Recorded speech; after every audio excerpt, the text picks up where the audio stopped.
What's going on, everybody? Hunter here. Welcome back to another Hunter video. Today I will be continuing the series The Crisis We Call Pokemon with Episode 2, Growth and Improvement. So before I start it off, I would like to say two things. One, I would like to thank today's, not sponsor, but the person who influenced today's video, Abe, for giving me the ideas, for today's video. And I would also like to apologize because these types of videos require a lot of editing and doing a voiceover, so I apologize if there hasn't been a lot of content put out recently, but I hope you will enjoy this video. So Abe wrote me a long comment giving me ideas for episode 2, and I would like to classify it into two different sections for the video. One, if Pokemon will ever die down from the hype that it's on, and two, how I think the Pokemon company is doing, like printing more and stuff like that. So to start it off, if I think it will ever die down. So it's definitely not at the same point that it was back in October and when the hype was huge. Back in October, like, you couldn't find cards on the shelf. Even though it was more like December when you couldn't find cards on the shelf. In October, you could find cards, but they weren't really good sets. So, like, back in December, you couldn't really find cards on shelf, and now I still can't find cards on the shelf, but I know that there are some people who can, so that's definitely showing signs of improvement. And like I sort of mentioned in the last video,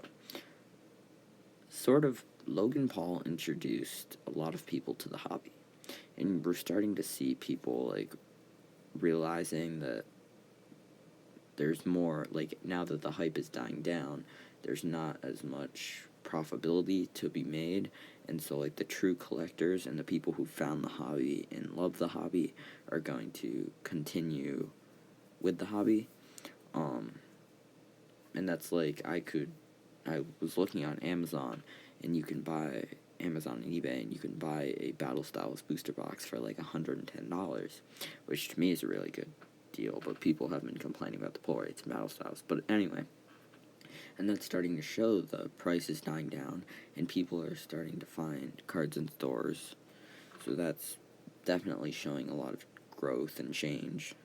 So then back to the original question, will it die down? I see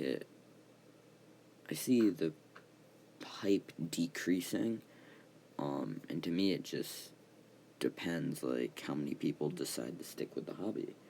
I think a lot of people are starting to see that, you know, they bought a lot of cards, and now it's not as, I don't know, fun, or it's not as collectible as it used to be, so people are starting to sell, and then they're starting to realize that it's not worth as much because people are starting to get out of the hobby.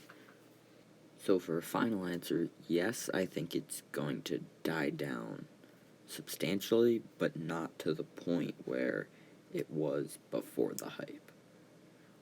Now on to the second topic, which was where I see them, like, printing more. And to be honest with you, I'm not actually sure. I think they're definitely printing more, like with Battle Styles, but to be honest with you, I'm not sure if you can still find Battle Styles for such a cheap amount because the pull rates and people don't enjoy it, or is it because there's so much of it printed? So to be honest, I'm not sure. They're definitely printing more, I just couldn't tell you how much. And then you look at Chilling Rain, which is more of a popular set, but not as popular as some of the other ones, and more people are finding it in stores than before, so they're definitely doing a good job of printing more. And to be honest with you, I never thought that they weren't printing enough, like, because there was no point when I couldn't go on eBay and find what I was looking for. It's just whenever I went to look, the prices were scalper prices, because scalpers had all of the stock, if that makes sense. So yeah, that's pretty much the end of today's video. If you have any ideas for episode 3, please write them down in the comments. I would very much appreciate that. And yeah, bye guys, and remember, a pack a day keeps the professors away. Okay guys, Future Hunter here, and I just realized I made this whole video without even talking about the new set Celebrations that was announced for the 25th anniversary. So what I'm thinking of doing is for the 100 subscriber special, which we're nearing close to. I think we're at 74. When we reach 100, what I'm probably going to do is I'm probably going to open up Celebrations for the 100 subscriber special. So if we hit 100 subscribers tomorrow, what I'll probably end up doing is I'll probably end up pre-ordering Celebrations, so that when Celebrations comes out, I'll open that for the 100 subscribers special, if that makes sense. So yeah, peace out.